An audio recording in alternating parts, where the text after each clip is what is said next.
نیک اور اچھی عورت کی تین پہچان جو رسول صلی اللہ علیہ وآلہ وسلم نے بتائی ہیں، یعنی کہ عورت کے اندر اگر تین کوالٹی موجود ہونا تو اس کے بارے میں رسول اللہ صلی اللہ علیہ وآلہ وسلم نے ایسی عورت کو نیک بتایا ہے، اور واقعی وہ عورت نیک ہوگی جس کے اندر یہ تین چیزیں موجود ہیں۔ اور اگر یہ تین چیزوں میں سے ایک چیز بھی کسی عورت کے اندر موجود نہیں ہے تو وہ عورت نیکوں میں اس عورت کا شمار نہیں ہو سکتا، وہ عورت نیک نہیں ہو سکتی۔ تمام عورتیں بہت سارے کام کرتی ہیں لیکن ان کو یہ لگتا ہے کہ پتہ نہیں یہ ہمارے کام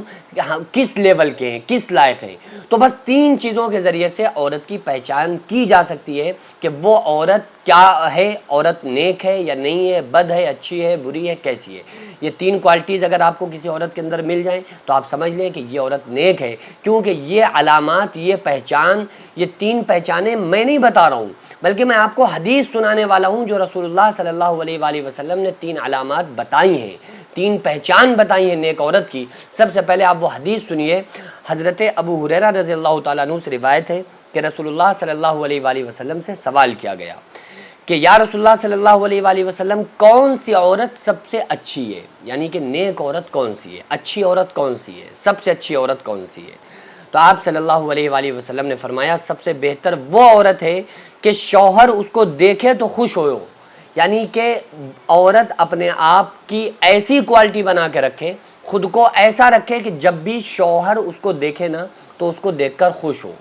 شوہر جب بیوی کو دیکھے تو اس کو دیکھ کر خوش ہو۔ اچھا، یہاں پر کچھ عورتیں ایسی ہوتی ہیں جو ہمیشہ محنت کرتی ہیں اپنے شوہر کو خوش رکھنے کی،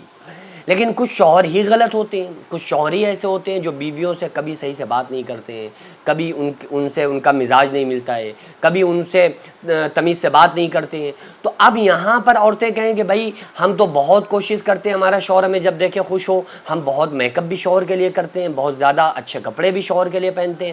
بہت زیادہ ایسے اچھے کام بھی کرتے ہیں جس سے ہمارا شوہر متاثر ہو، ہماری طرف متوجہ ہو، لیکن ہمارا شوہر ہی شرابی ہے، شوہر شراب پیتا ہے، شوہر بات نہیں مانتا ہے، شوہر خوش نہیں رہتا ہے۔ تو اس میں عورت کی کمی نہیں ہے، بشرطے کہ عورت اپنے سارے کام کرتی ہو جن کاموں کو کرنے کا اس عورت کو حکم دیا گیا ہے۔ تو بس وہ عورت جو جب اس کا شوہر اس کو دیکھے تو وہ اس کو دیکھ کر، بیوی کو دیکھ کر خوش ہو جائے، تو پہلی صفت، پہلی نشانی عورت کے اندر یہ ہو۔ دوسری چیز، آپ صلی اللہ تعالیٰ علیہ وسلم نے فرمایا سب سے بہتر وہ عورت ہے کہ شوہر اس کو دیکھے تو خوش ہو۔ نمبر دو، شوہر جب کوئی حکم دے تو وہ اس کو بجا لائے،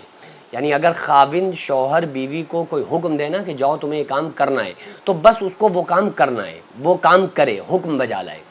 یہ تنبیہ کے لیے تو یہاں تک کہا گیا ہے، آپ صلی اللہ علیہ وآلہ وسلم کی ایک حدیث کا مفہوم ہے کہ اگر تمہارا شوہر تم کو حکم دے کہ ایک پتھر کو اٹھاؤ، ایک پہاڑ سے دوسرے پہاڑ پر لے جاؤ،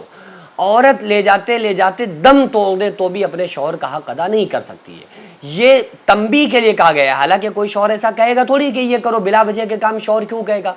اور اگر دین اور اسلام شریعت کے خلاف شوہر بھی حکم دے گا تو شوہر کی بات بھی نہیں مانی جائے گی، شوہر کی بھی وہ بات مانی جائے گی جو شریعت کے حدود، شریعت کے دائرے کے اندر ہو، انہی باتوں کو شوہر کی مانا جائے گا۔ بہرحال اگر کوئی صحیح بات، جائز بات کا شوہر حکم دے رہا ہے تو عورت کو چاہیے کہ وہ فوراً اپنے خاوند کی بات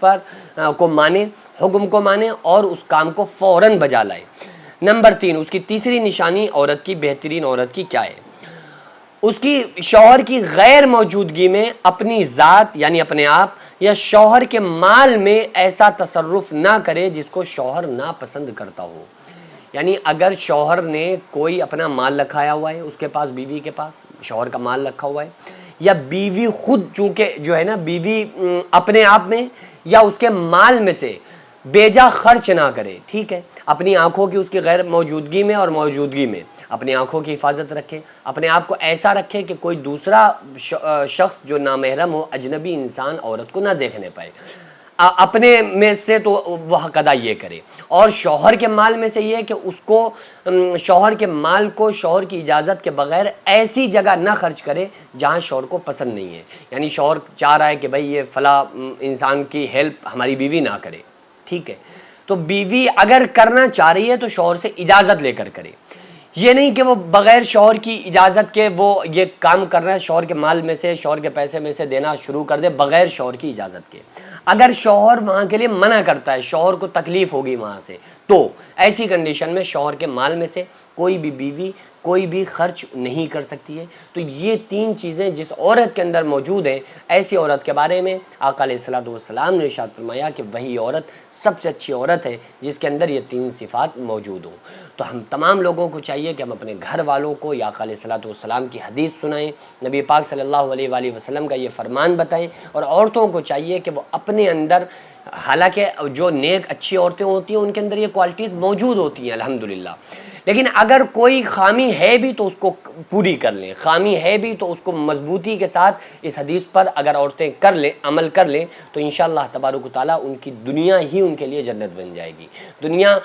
زندگی ان کی خوشگوار بن جائے گی، ان کے گھروں کا ماحول بہترین ہو جائے گا، ان کے گھروں میں رونق آئے گی، کیونکہ رسول اللہ صلی اللہ علیہ وآلہ وسلم کی حدیث پر عمل کریں گی، نیچر اچھا ہوگا، شوہر کا بھی مزاج اچھا رہے گا، تو پھر اسی طرح سے یہ دنیا کی جو زندگی کی میاں بیوی ہسبینڈ وائف کی جو سب سے اصل چیز ہے، ان کا رشتہ اسی طرح سے اور زیادہ مضبوط ہوتا چلا جاتا ہے۔ اللہ تبارک و تعالیٰ کی بارگاہ میں دعا ہے، اللہ تبارک و تعالیٰ تمام خواتین کو اس حدیث پر عمل کرنے کی توفیق عطا فرمائے۔ وما علینا الا البلاغ۔ السلام علیکم ورحمۃ اللہ تعالیٰ وبرکاتہ۔